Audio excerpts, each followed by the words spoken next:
तो दोस्तों आज मैं आप लोगों के लिए लाया हूँ एक लेटेस्ट जापानीज हॉरर मूवी जो जापान की सच्ची घटनाओं के ऊपर बनाई गई है और हम लोग एंड में रियल फुटेज को भी देखेंगे। अब आप लोग सोच रहे होंगे फिर से आ गई एक और श्रापित मूवी, पर ये मूवी श्राप से नहीं जुड़ी हुई। इस मूवी का बेंट हॉरर के साथ साइंस फिक्शन से है, तो ये थोड़ी अलग है, आप लोगों को इंटरेस्टिंग लगेगी। वही ड्रामा लिस्ट ने इसे 6.6 आउट ऑफ 10 की रेटिंग्स दी है और मूवी ज्यादा कंफ्यूजिंग नहीं है। इस मूवी का नाम है सोरेगा इरिमोरी और मूवी का इंग्लिश टाइटल है इट्स इन द वुड्स, यानी कि वो जंगल में है। खैर आप लोग अगर चैनल पे नए हो तो चैनल को सब्सक्राइब करना और वीडियो को लाइक करना बिल्कुल भी मत भूलना, क्योंकि अब हम देखने जा रहे हैं सोरेगा इरिमोरी मूवी की एक डरावनी कहानी। तो ये कहानी शुरू होती है दो चोरों को दिखाते हुए जो एक पुराने गांव के पीछे जंगल में आए हुए थे अपने चुराए हुए पैसे छिपाने के लिए। हमें साथ ही साथ ये भी बताया जाता है कि इस जंगल में लोगों ने अजीब चीजों को आसमान में उड़ता हुआ देखा है। खैर वो दोनों चोर गड्ढा खोद के पैसे छिपा देते हैं, पर जो लड़का था वो चले जाता है बाथरूम। वो पेड़ के पास खड़ा ही था कि तभी उसके पैर पे एक अजीब चिपचिपी चीज गिरती है और अचानक उस पे कोई चीज हमला कर देती है। जो लड़की थी उसे सुनाई देती है लड़के की चीख और फिर एक अजीब डिमोनिक आवाज आती है कि तभी लड़के का कटा हुआ हाथ उस लड़की के पास आकर गिर जाता है और वो डर के मारे अपनी जान बचाकर भागती है। कोई चीज उस लड़की का पीछा करने लगती है और एंड में उसे भी पकड़कर मार डालती है। अब सीन जाता है जुनको नाम के एक फार्मर पे जो ग्रेप फ्रूट्स की खेती करता था अपने पापा के साथ। खैर आज जुनको के पापा को ग्रेप फ्रूट्स के ऊपर लगी हुई अजीब सी बीमारी दिखाई देती है और वो जुनको को बोलता है खराब पेड़ों को काटने के लिए। थोड़ी देर बाद जुनको के घर आता है काजुया, जिसे देखकर जुनको बहुत ज्यादा खुश होता है क्योंकि काजुया जुनको का बेटा था। उसी रात को आती है सवाको जो जुनको की एक्स वाइफ है और सवाको आके जुनको को बताती है कि काजुया टोक्यो में खुश नहीं है और इसलिए सवाको अब काजुया को जुनको के साथ ही छोड़कर जा रही है। हमें पास्ट का एक सीन भी दिखाया जाता है जिससे हमें पता चलता है कि जब सवाको और जुनको का डाइवोर्स हुआ था तो काजुया को बहुत ज्यादा बुरा लगा था क्योंकि वो अपने पापा से ज्यादा प्यार करता है। काजुया जुनको के जाने के बाद से ही आतंक मचाने लगा था और अब सवाको ने गिव अप कर दिया है। खैर काजुया अब जुनको के साथ गांव में ही सेटल हो जाता है और अगले दिन काजुया को लेने आती है कितामी जो स्कूल की टीचर है। कितामी काजुया को लेके जाती है एलिमेंट्री स्कूल और जब गांव के बच्चों को पता चलता है कि काजुया टोक्यो से आया है तो सब चौंक जाते हैं। वही घर पे जुनको सड़े हुए पेड़ों को काट रहा था और उसे समझ नहीं आ रहा था कि ये कौन सी बीमारी है क्योंकि उसने आज तक ऐसा कुछ नहीं देखा। वही स्कूल में कीता नाम का एक लड़का काजुया से जल रहा था, पर एक फुटबॉल के मैच में काजुया कीता को हरा देता है और सारे बच्चे काजुया को पसंद करने लगते हैं और काजुया का योशियो नाम का एक दोस्त भी बन जाता है। वो दोनों प्लान करते हैं स्कूल के बाद जंगल में जाने का क्योंकि वहां पे योशियो ने बना रखा था एक सीक्रेट हाइडिंग स्पॉट। वो दोनों स्कूल खत्म होते ही जाते हैं जंगल में, पर काजुया थोड़ा परेशान था क्योंकि उस जंगल में भालू घूमते हैं। खैर योशियो के साथ वो पहुंच जाता है गहरे जंगल में जहाँ पे योशियो ने एक हट बना रखी थी और एक बूबी ट्रैप भी था जिससे जानवर जमीन के अंदर गिर जाएंगे। वो दोनों वहां पे बहुत ज्यादा मस्ती करते हैं और अच्छे दोस्त बन जाते हैं। थोड़ी देर बाद वो घर जा रहे थे कि तभी रास्ते में उन्हें जंगल में दिखाई देता है एक बहुत बड़ा मेटल का स्पेसशिप और इसका मतलब जंगल में घूमने वाली चीज और कुछ नहीं एक एलियन है। वहां पे कौवे शोर मचा रहे थे और फोन भी काम नहीं कर रहे थे, जिसके बाद वो दोनों लोग घबराकर घर भाग जाते हैं।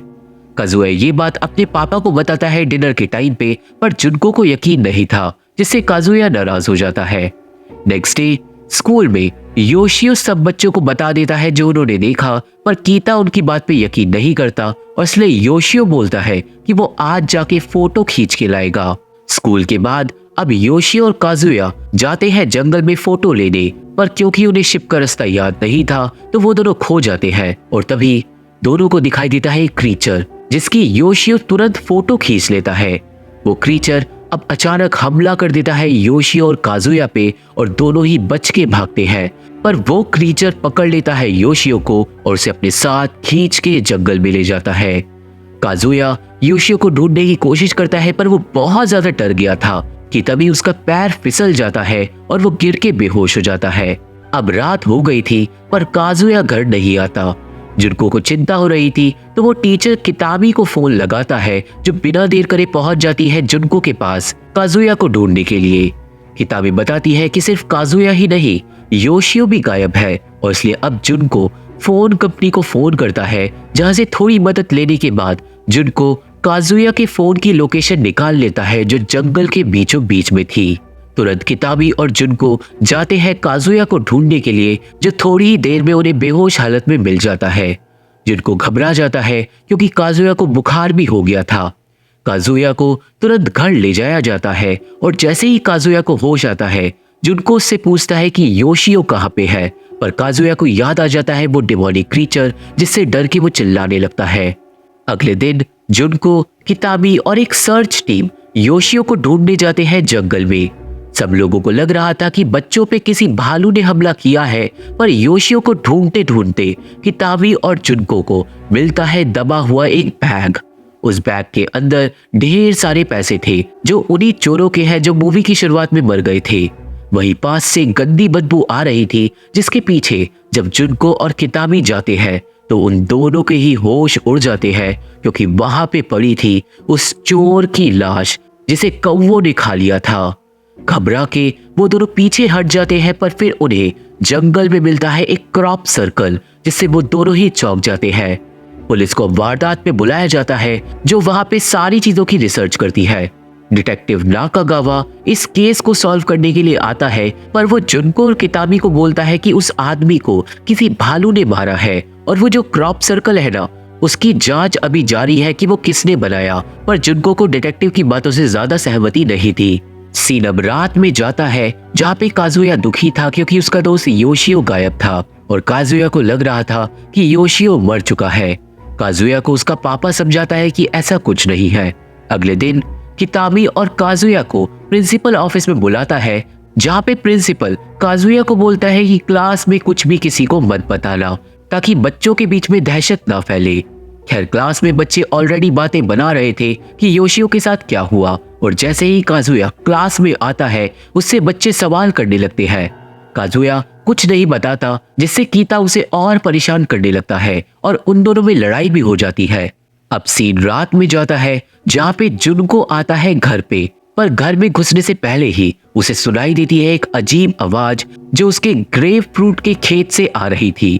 जुनको तुरंत जाता है खेत के अंदर चेक करने के लिए, और वो इधर उधर चेक कर ही रहा था कि अचानक जुनको को खेत के बाहर दिखाई देता है वो एलियन, जिससे जुनको बुरी तरीके से डर जाता है। जुनको तुरंत बाहर जाकर चेक करता है, पर वो एलियन वहां से भाग चुका था। इसके बाद हमें दिखाते हैं एमिको नाम की एक लड़की को, जो काजुया की ही क्लास में पढ़ती थी। उसे उसकी मम्मी खाना खाने के लिए बुला रही थी, पर एमिको अपनी खिड़की के बाहर जो आवाजें आ रही थी उन्हें चेक करने के लिए जाती है कि तभी वो एलियन आकर उसे पकड़कर अपने साथ ले जाता है। दोस्तों, इस सीन से हम लोग समझ जाते हैं कि एलियंस गांव के बच्चों को अपना शिकार ज्यादा बना रहे हैं, पर क्यों, ये एंड में पता चलेगा। थोड़ी देर बाद मोहल्ले में हल्ला हो जाता है, और सब लोग एमिको के घर के सामने इकट्ठा हो जाते हैं। पुलिस भी आ जाती है, क्योंकि एमिको अब गायब हो चुकी थी, और पुलिस को एक अजीब पैर का निशान घर के पास मिला था। ये सब कुछ जुनको भी आके देखता है, और अब उसे यकीन था कि गांव में जो भी हो रहा है वो किसी भालू का काम नहीं है। अब क्योंकि भालू इतनी ऊंचाई से बच्चे को नहीं ले जा सकता, तो गांव की अथॉरिटीज पे भी लोग जोर डालने लगते हैं सच का खुलासा करने के लिए। चेयरमैन वगैरह से बहुत सवाल किए जाते हैं, और वो वादा करता है कि जो भी जानवर जंगल में है उसे मरवा देगा। चेयरमैन इसके बाद बहुत बड़ी टीम भेजता है जंगल में, और वो टीम एक असली भालू को जंगल में मार गिराती है। अगले दिन स्कूल में क्लास के अंदर आता है प्रिंसिपल, और वो बच्चों को गुड न्यूज देता है कि भालू मर गया और अब सब लोग सुरक्षित हैं। सारे बच्चे खुश हो जाते हैं, पर काजुया जानता था कि ये बस एक झूठ है, क्योंकि जंगल में भालू नहीं कुछ और ही चीज है। प्रिंसिपल टीचर को कोने में ले जाके एक्स्ट्रा इन्फॉर्मेशन भी बच्चों को बताने से मना करता है, और वही जुनको अब डिसअपॉइंटेड था, क्योंकि अथॉरिटीज ने उस प्रॉब्लम से छुटकारा पा लिया एक झूठ बोल के। खैर, अब स्कूल के बाद काजुया खुद चले जाता है जंगल में योशियो को ढूंढने के लिए, और फिर जब जुनको घर आता है तो उसे काजुया नहीं मिलता। जुनको तुरंत काजुया की लोकेशन देख लेता है जो जंगलों के बीच में थी, और जंगल में काजुया अब अंधेरे में योशियो को ढूंढ रहा था। जभी उसे एक आवाज आने लगती है। काजुया छिप जाता है, पर इससे पहले कुछ भी बुरा हो पाता जुनको वहां पे आ जाता है और अपने बेटे को लेके वापस घर चले जाता है। वो बैठ के काजुया से बात करता है और समझाता है कि योशियो जल्द ही मिल जाएगा। पर यहाँ पे काजुया बताता है कि योशियो भी अपना फोन जंगल में लेके गया था जो उससे गिर गया था, और ये बात बहुत ज्यादा गुड न्यूज थी जुनको के लिए, क्योंकि अगर वो फोन मिल जाए तो शायद जुनको अथॉरिटीज को प्रूव कर देगा कि कोई भालू वगैरह जंगल में नहीं है। काजुया बता देता है कि योशियो के फोन में एलियन की भी फोटो है, और अब अगले दिन जुनको फैसला करता है वहां पे जंगल में जाकर फोन को ढूंढकर लाने का। अगले दिन जुनको जाता है जंगल में, और इधर उधर ढूंढने पे उसे मिल जाता है योशियो का फोन, जिसके अंदर मौजूद थी एलियन की फोटो, जिससे अब ये साफ था कि काजुया सच बोल रहा है और जंगल में कुछ डिमोनिक हो रहा है। यहाँ से सीन जाता है एक माँ और बेटी पे जो रात के टाइम घर जा रहे थे कि तभी उनकी गाड़ी के सामने आ जाता है वो एलियन, जो अगले ही पल गायब हो जाता है। खैर जुनको फोन लेके घर पहुंचता है, पर तभी उसे सुनाई देती है एलियन की आवाज खेत के अंदर से। वो काजुया को घर में भेजकर खेत में जाता है डंडा लेके, और वो एलियन को मारने के लिए रेडी था। और इस बार एलियन खेत के अंदर ही था, जो आ जाता है जुनको के सामने, और उसकी शक्ल बहुत ज्यादा क्रीपी थी। एलियन को देखते ही जुनको भागता है, पर तभी सामने से एक और एलियन आ जाता है, और इसका मतलब जंगल में एक नहीं कई सारे परग्रही घूम रहे हैं। जुनको डर के मारे नीचे गिर जाता है, और अचानक ही एक एलियन उस पे हमला कर देता है। पर जैसे ही उस एलियन का हाथ ग्रेप फ्रूट पे लगता है, वो एलियन दर्द के मारे चिल्लाने लगता है, और वहां से सारे एलियन भाग जाते हैं। उस पेड़ के ऊपर फिर वही अजीब सी बीमारी आ जाती है, और इसका मतलब जो परग्रही है उन्हें सिट्रिक एसिड से मारा जा सकता है, जो संतरों वगैरह के अंदर होता है। अब जो भी जुनको के साथ हुआ वो ये सब जाकर बता देता है डिटेक्टिव को, और वो उसे एलियन की फोटो भी दिखाता है। पर जवाब में डिटेक्टिव बोलता है कि ये कोई असली पिक्चर नहीं, और उन्होंने भालू को ऑलरेडी मार डाला है। सिक्योरिटी जुनको को बाहर निकाल देती है, और जुनको अब खुद ही जाकर रिसर्च करता है कि अगर पास्ट में भी कुछ ऐसा हुआ हो तो। वो सर्च करता है मिसिंग बच्चों के बारे में, और काफी देर सर्च करने के बाद उसे मिलता है 1962 का एक न्यूज़पेपर, जिसमें लिखा था 2 बच्चों के बारे में, एक लड़का और एक लड़की। जो लड़की थी वो मिसिंग हो गई थी, और लड़के ने बयान दिया था कि उस लड़की को एक परग्रही किडनैप कर ले गया। जुनको अब इसके बाद मदद के लिए कांटेक्ट करता है कितामी को, क्योंकि कितामी जिस स्कूल में काम करती है उसी स्कूल में वो बच्चा पढ़ता था। कितामी इसके बाद उस लड़के का एड्रेस निकाल लेती है, और फिर वो दोनों जाते हैं लड़के से मिलने, जो अब बूढ़ा हो चुका है। बूढ़े आदमी का नाम है ताकेशी, और जब ताकेशी देखता है अपनी पुरानी हेडलाइंस को, तो वो जुनको और कितामी को लेके जाता है अपनी स्टडी में, जहाँ पे ताकेशी ने बहुत सारी यूएफओ रिलेटेड चीजें जमा कर रखी थी, जैसे कि न्यूज़पेपर्स और पत्थर वगैरह। ताकेशी फिर निकालता है एक स्क्रैप बुक, जिसमें उसने 1962 के केस के बारे में लिखा हुआ था। बुक के अंदर जंगल की फोटो के साथ ही साथ एक क्रॉप सर्कल भी था, जिसे देखकर जुनको और कितामी चौंक जाते हैं, क्योंकि same to same crop circle उन्होंने देखा था। ताकेशी अब बताता है कि पुलिस वालों ने सच्चाई को छुपा लिया था, पर 1962 में भी काफी सारे बच्चे गांव से गायब हुए थे। हम लोग पास्ट में ताकेशी को जंगल में भी देख पाते हैं, जो जंगल में अपनी दोस्त को ढूंढ रहा था कि तभी वो परग्रही उसे पकड़कर अपने साथ स्पेसशिप में ले गया था, और ये देख के ताकाशी के होश उड़ गए थे। ताकाशी अब बताता है कि ऐसे केस पूरे जापान में देखने को मिले हैं, और उसके पास एलियंस की ड्राइंग भी थी जो उसने 1962 में बनाई थी, और एलियन भी बिल्कुल प्रेजेंट की तरह ही दिख रहा था। जुनको और किताबी अब समझ जाते हैं कि जो 1962 में हुआ था वो फिर से अब प्रेजेंट में हो रहा है, और उन्हें कुछ करना ही होगा। जुनको किताबी को यह भी बता देता है कि जो शायद एलियंस है उनको ग्रेप फ्रूट के जूस से दिक्कत है, और इसलिए फिर अगले दिन कितामी एक साइंस टीचर को जुनको से मिलने भेजती है। साइंस टीचर अब एलियन की फोटो वगैरह देखती है और थोड़ा इन्वेस्टिगेशन करती है, जिसके बाद वो बोलती है कि उसके पास थोड़ा लैब का सामान है जिससे वो दोनों मिलके सिट्रिक एसिड वाले वेपन्स बना सकते हैं जो उन मॉन्स्टर्स को मार पाएंगे। वही स्कूल में अफवाह फैलने लगी थी एलियंस के बारे में और बच्चों को एलियंस को देखने का मन था। काजुया सबको मना करता है कि उन्हें ऐसा नहीं करना चाहिए और काजुया सबको उस एलियन की भी फोटो दिखा देता है जिससे फैल जाती है दहशत। अब आगे जुनको और साइंस टीचर उस एलियन के अंदर से जो चिपचिपी चीज निकलती है उसका सैंपल ले लेते हैं और दूसरी तरफ डिटेक्टिव्स को मिले थे योशियो के जूते, मतलब वो अब मर चुका है। डिटेक्टिव के हिसाब से भालू किसी बच्चे को पूरी तरीके से नहीं खा सकता और इसलिए अब एक पूरी टीम फिर से दोबारा जंगल में जाती है उस जानवर को मारने के लिए जिसने योशियो को कच्चा खा लिया। क्लास के अंदर अब जब किताबी आती है तो सारे बच्चे उसे सवाल जवाब करने लगते हैं एलियन के बारे में, पर किताबी समझाती है कि एलियन जैसा कुछ नहीं होता। पर फिर बच्चे फोटो के साथ आगे आते हैं और सबको गुस्सा आ रहा था कि बड़े लोग उनसे झूठ बोल रहे हैं। किताबी अब उस फोटो को लेके प्रिंसिपल के पास जाती है, पर प्रिंसिपल उल्टा किताबी को ही बच्चे संभालने के लिए बोलता है और वहां से चले जाता है। वही साइंस टीचर और जुनको अपने वेपन्स बना रहे थे, जैसे कि वो स्पीयर्स के ऊपर टॉवल को बांधकर ग्रेप फ्रूट जूस से उसे भिगा रहे थे। और तभी जंगल के अंदर से बाहर निकलती है एक बहुत तेज लेजर जो पूरे गांव की इलेक्ट्रिसिटी उड़ा देती है और इसका मतलब वो एलियंस अब शायद हमला करेंगे। हम लोग जंगल में देख पाते हैं कि सारे के सारे डिटेक्टिव्स और पुलिस वालों को उन एलियंस ने बाहर डाला है, पर खैर जुनको ने वो वेपन्स बना लिए थे जिनके साथ वो अब आगे बढ़ता है। अब क्योंकि लाइट चली गई थी और सारे फोन्स भी काम करना बंद कर दिए थे तो स्कूल का प्रिंसिपल बच्चों को घर जाने नहीं देता और थोड़ी ही देर बाद जंगल के किनारे पे जो पुलिस वाले खड़े थे वो एक एक करके मरने लगते हैं।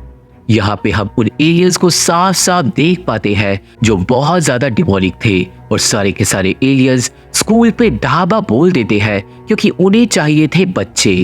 एक टीचर एलियंस को आता हुआ देख लेता है और वो तुरंत वार्निंग देता है सारे टीचर्स को। प्रिंसिपल और किताबी और बाकी लोग एलियंस को खिड़की से स्कूल की तरफ आता हुआ देख लेते हैं जो काफी सारे थे और इसलिए अब किताबी भागती है बच्चों को बचाने के लिए। किताबी तुरंत क्लास में जाके सारे बच्चों को अपने साथ ले आती है और सबको ले जाती है बेसमेंट की तरफ। पर जब वो लोग मेन गेट से निकल रहे थे तो गीता गेट पे खड़ा हो जाता है डंडा लेके एलियंस को मारने के लिए। काजुया गीता को देख लेता है पर टीचर काजुया को खींचकर अपने साथ ले जाती है बेसमेंट की तरफ। प्रिंसिपल बच्चों के पीछे पीछे ही भाग रहा था कि तभी एक एलियन पीछे से आके प्रिंसिपल को स्टैप करके बुरी तरीके से मार डालता है। ये देख लेती है किताबी और उसके होश उड़ जाते हैं और वो तुरंत भागती है और बेसमेंट में सबको ले जाकर गेट लॉक कर लेती है। सब बच्चों को छोड़ के गीता बाहर रह गया था और जैसे ही किताबी को ये बात पता चलती है वो बाहर जाने की कोशिश करती है पर बाकी टीचर्स उसे बाहर नहीं जाने देते। अब क्योंकि काजुया को गीता को बचाना था तो वो एक छोटे से वेंट से निकल जाता है बेसमेंट से बाहर और किताबी उसे रोक भी नहीं पाती। वही गीता इधर उधर घूम रहा था कि तभी उसे एक एलियन पकड़कर अपने साथ ले जाता है। स्कूल के अंदर से काजुया एलियन को गीता को ले जाते हुए देख लेता है और वो तुरंत भागता है उस एलियन के पीछे और वही स्कूल के बेसमेंट की तरफ अब पहुंच जाता है एक एलियन जो बेसमेंट के दरवाजे पे बड़े प्यार से नॉक करता है। पर जब कोई दरवाजा नहीं खोलता तो एलियन अपने शार्प पंजों से गेट के अंदर ठोकने लगता है और सब बुरी तरीके से डर जाते हैं। सीन जाता है काजुया पे जो जंगल में गीता को ढूंढ रहा था और उसी सेम टाइम पे जुनको भी जंगल में आ चुका था अपने वेपन्स के साथ जो अपने बेटे को देख लेता है। खैर काजुया पहुंच जाता है स्पेसशिप के पास जहां पे एक एलियन गीता के साथ खड़ा था।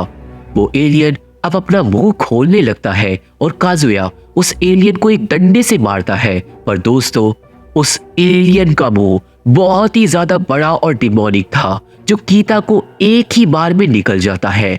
ऐसा करते ही उस एलियन के अंदर से एक दूसरा एलियन बाहर निकल जाता है और इसका मतलब ही परग्रही लोग धरती पे इसलिए आए हैं ताकि वो इंसानों के बच्चे खा के अपनी जनसंख्या बढ़ा सके। अब वो दोनों एलियन आगे बढ़ते हैं काजुया को खाने के लिए पर एंड टाइम पे वहां पे आ जाता है जुनको और वो एक भाले से जिसपे सिट्रिक एसिड लगा था स्टैब कर देता है एलियन को और वो एलियन बुरी तरीके से कांपता हुआ मारा जाता है। मतलब जुनको का प्लान काम कर गया। जुनको इसके बाद दूसरे एलियन को भी भाले से मार देता है और तुरंत अपने बेटे को लेकर भागता है। पर उन दोनों के जाते ही दोनों में से एक एलियन दोबारा जिंदा हो जाता है और वही स्कूल में दरवाजे पे लगा बैरिकेड गिर जाता है और वो एलियन गेट के अंदर छेद करने लगता है। पर उसका मुकाबला करने के लिए खड़ी होती है कितामी। अब जंगल में भागते भागते जुनको और काजुया के सामने फिर से आ जाता है वो एलियन और स्कूल में कितामी एक फट्टे से एलियन को दूर रखती है। पर एलियन फट्टे को भी तोड़ देता है और कितामी को घूरने लगता है, जिसके बाद एलियन कितामी का गला पकड़कर उसे घोटने लगता है। वही काजुया और जुनको भागते भागते पहुंच जाते हैं योशियो के हिडन स्पॉट के पास और वहां पे काजुया बूबी ट्रैप का इस्तेमाल करके एलियन को गड्ढे में गिरा देता है। पर अचानक ही एलियन गड्ढे के अंदर से ही काजुया को पकड़ लेता है और अपना मुंह खोलकर उसे खा जाता है।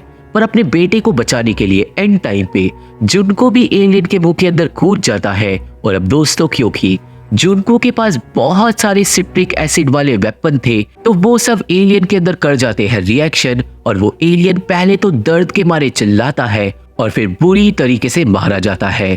काजुया और जुनको फिर एलियन के पेट को काट कर बाहर निकल आते हैं और लकीली दोनों ही जिंदा थे। अब दोस्तों जैसे ही ये वाला एलियन मरता है ना, वैसे ही स्पेसशिप के अंदर से आती है एक तेज रोशनी और आवाज, जिससे सारे एलियन वापस लौट जाते हैं और स्कूल के अंदर किताबी बच जाती है।